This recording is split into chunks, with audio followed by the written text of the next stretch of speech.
அவருடைய கூட்டணியால தான் திமுகவுக்கு வெற்றி அப்படின்றது யதார்த்தம். ஆனால் அவர் அதை வெளியே வரக்கூடாது. நம்மளோட ஆப்ஷன்ஸை ஓப்பனாக வச்சாதான் நம்மளோட டிமாண்ட்ஸ் கிடைக்கும் அப்படின்றத அவரே கேட்டை க்ளோஸ் பண்ண மாதிரி ஆயிடுச்சு.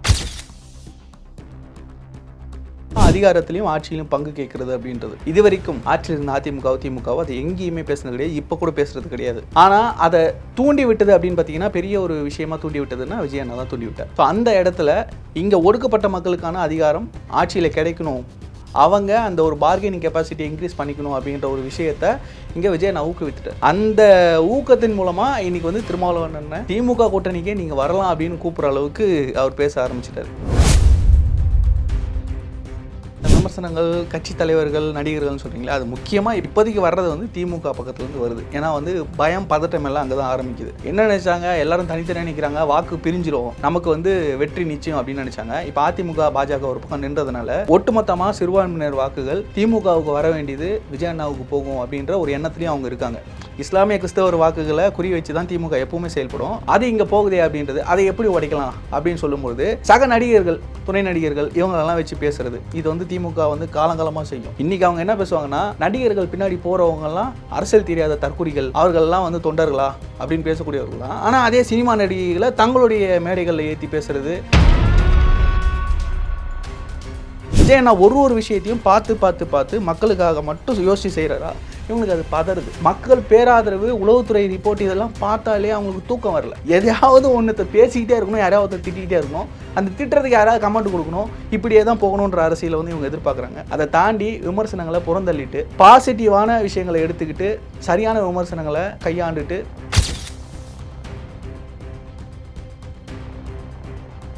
கருணாசன் பேசினார், சரத்குமார் பேசினார், போஸ் வெங்கட் அவர் பேசினார். இவங்கெல்லாம் பேசும்போது என்ன சொல்கிறாங்கன்னா, நடிகை வந்தால் கூட கூட்டம் வரும், நயன்தாரா வந்தால் கூட கூட்டம் வரும். இது எவ்வளோ கொச்சையான ஒரு விஷயம். ஏன் அவங்க என்ன அவ்வளோ இலக்காரமாக போயிட்டாங்களா? இல்லை நடிகை நயன்தாரா அப்படின்னா உங்களுக்கு என்ன ஒரு உதாரணம் அவ்வளோ கேவலமாக? இவங்கெல்லாம் பெண் உரிமை பேசின கட்சி இல்லையா? இவங்க எடுக்கிற உதாரணம் ஒரு நயன்தாரா வந்தால் கூட கூட்டம் வரும் அப்படின்னு சொன்னால் இது என்ன மாதிரியான மனநிலை நீங்கள் பேசுகிறீங்க? என்ன சொல்ல வரீங்க அதில்? சரி,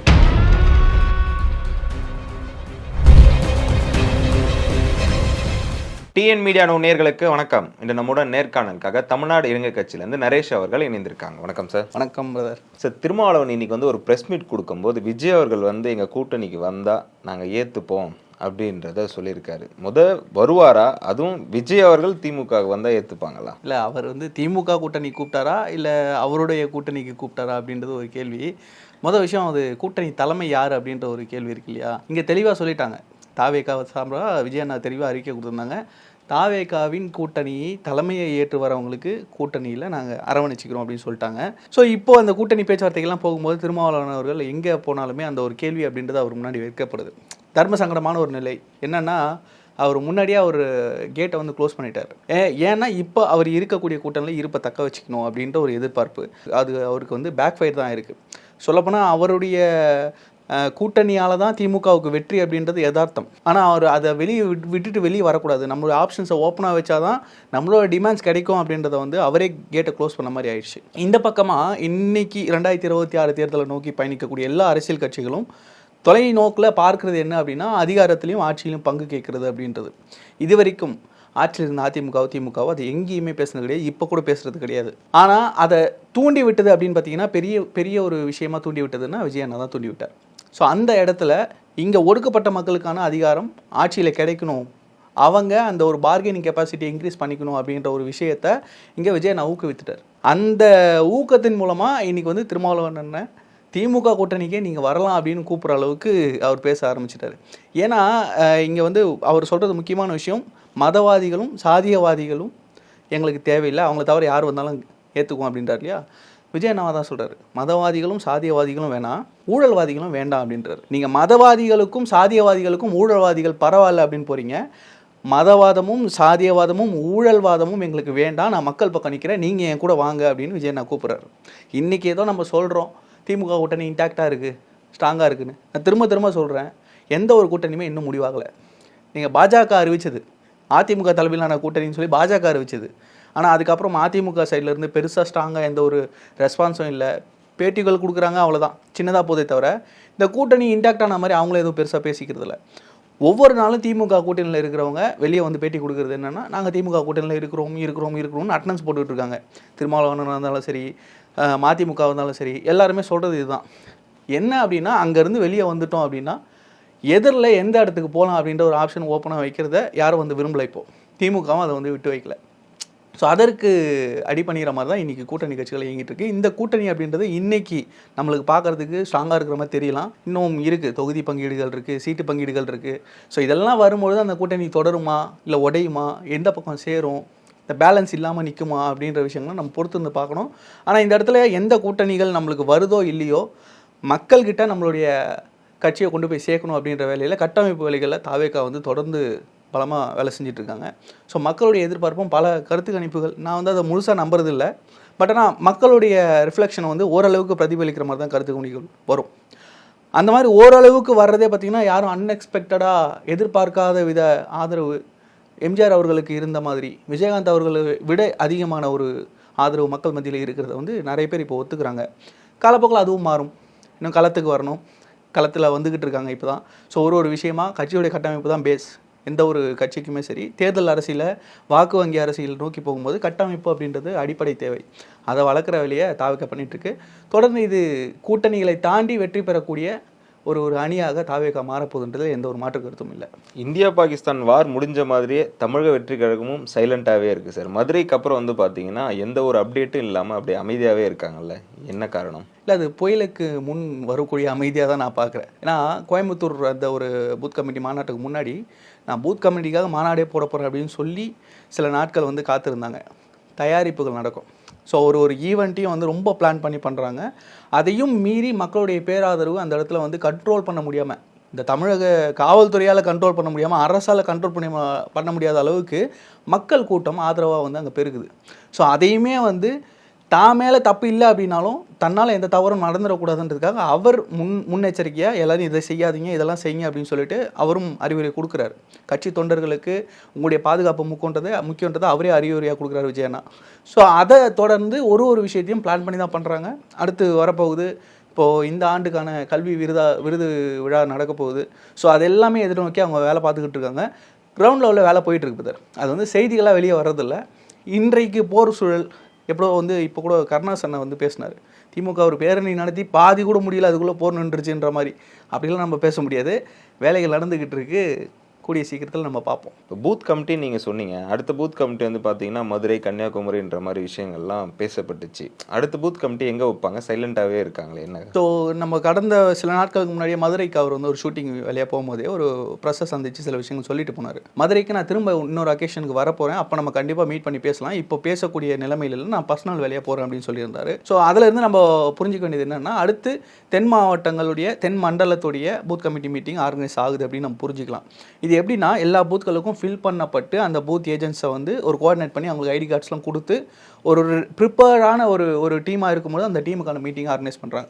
ஸோ கோவை ரெடியாக இருந்தது, அதனால் முதல்ல பண்ணியிருந்தாங்க. அடுத்து இப்போது தென் மாவட்டங்களுக்கு டார்கெட் பண்ணுறாங்க.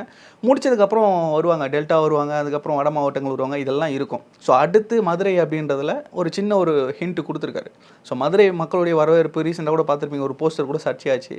ஸோ அந்த மாதிரியான வரவேற்புகளும் அதிகமாக இருக்கும். ஏன்னா வந்து பாசத்தில் ரொம்ப நம்ம பயலுவை அடிச்சிக்கவே முடியாதுன்ற அளவுக்கு மதுரை மக்கள் வந்து பண்ணுவாங்க. ஸோ அதை வந்து கோயம்புத்தூரையும் மிஞ்சிற அளவுக்கு அந்த ஒரு மீட்டிங் இருக்க போகுது. கட்சி மட்டத்திலே சின்னத்தை பற்றி பேசுறதாக ஒரு தகவல் வந்திருக்குல்ல, இது எந்த அளவுக்கு உண்மை? இல்லை, அது எல்லா கட்சியிலையுமே இருக்கும். ஏன்னா வந்து இப்போ சின்னம் அப்படின்ற ஒதுக்குற விஷயம் ஒரு பதிவு செய்யப்பட்ட கட்சிக்கு என்ன நடக்கும் அப்படின்னா, ஒரு வருடத்துக்கு, அதாவது இப்போது ஏப்ரலில் எலெக்ஷன் வருது அப்படின்னா டிசம்பர் மாதமே வந்து சின்ன அலோகேஷன்ஸ் வந்து கொடுத்துருவாங்க. ஃப்ரீ சிம்பிள்லேருந்து நீங்கள் ரெக்வஸ்ட் பண்ணி முன்னாடியே மெயில் பண்ணி அதை வந்து ஃபார்மலாக வந்து எலெக்ஷன் கமிஷன் கிட்ட நீங்கள் அப்ளை பண்ணும்போது அவங்க சில சிம்பிள்ஸை வந்து வேறு யாருக்குன்னா அலாட் பண்ணாத சிம்பிள்ஸாக இருக்கணும். நீங்கள் கேட்டது அது ஃப்ரீ சிம்பிள் இருக்கிற லிஸ்ட்டில் இருக்கணும்.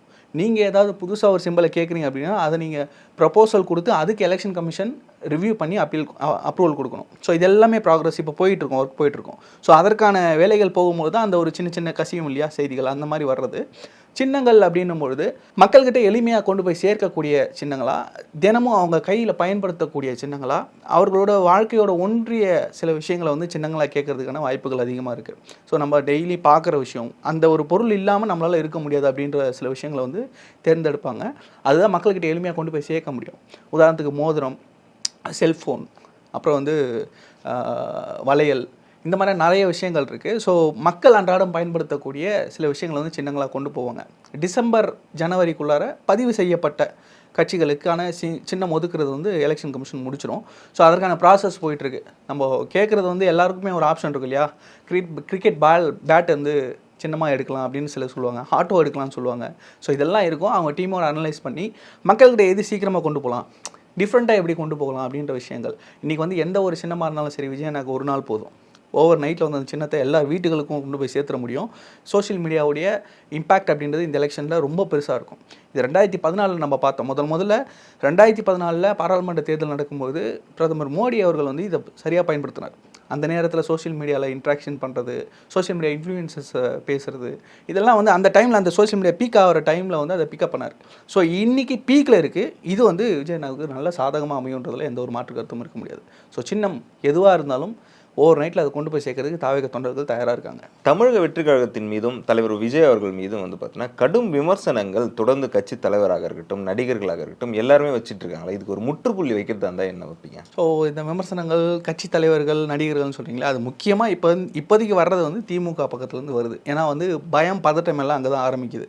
என்ன நினச்சாங்க, எல்லாரும் தனித்தனியாக நிற்கிறாங்க, வாக்கு பிரிஞ்சிரும், நமக்கு வந்து வெற்றி நிச்சயம் அப்படின்னு நினச்சாங்க. இப்போ அதிமுக பாஜக ஒரு பக்கம் நின்றதுனால ஒட்டுமொத்தமாக சிறுபான்மையினர் வாக்குகள் திமுகவுக்கு வர வேண்டியது விஜய் அண்ணாவுக்கு போகும் அப்படின்ற ஒரு எண்ணத்துலேயும் அவங்க இருக்காங்க.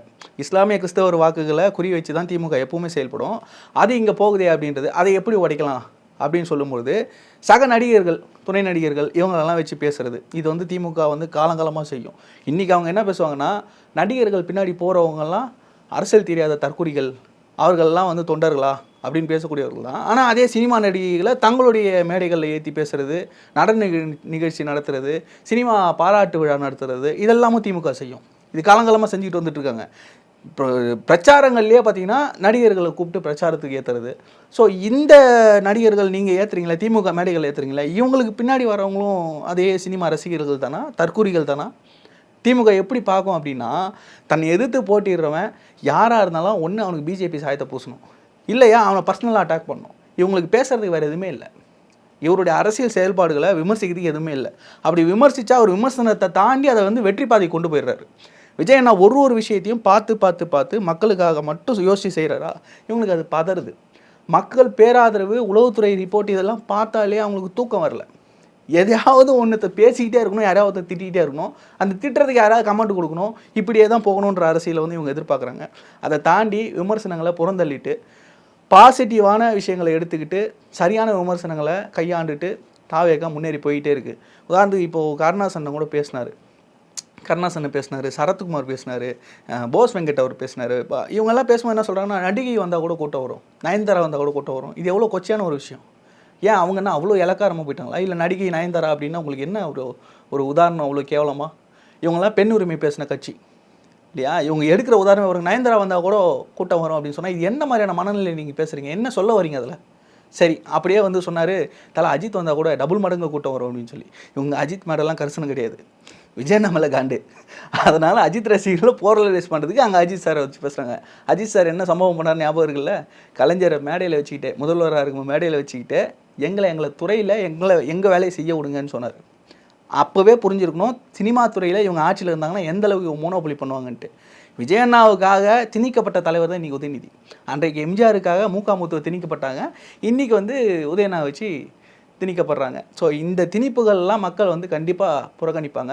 யார் உண்மையான தலைவர், யாருக்கு மக்களுக்காக நிற்பாங்க அப்படின்றத மக்கள் உணர்றாங்க. இந்த விமர்சனங்கள்லாம் புறந்தள்ளிட்டு போகலாம், அதில் வந்து எந்த ஒரு மாற்று கருத்தும் இல்லை.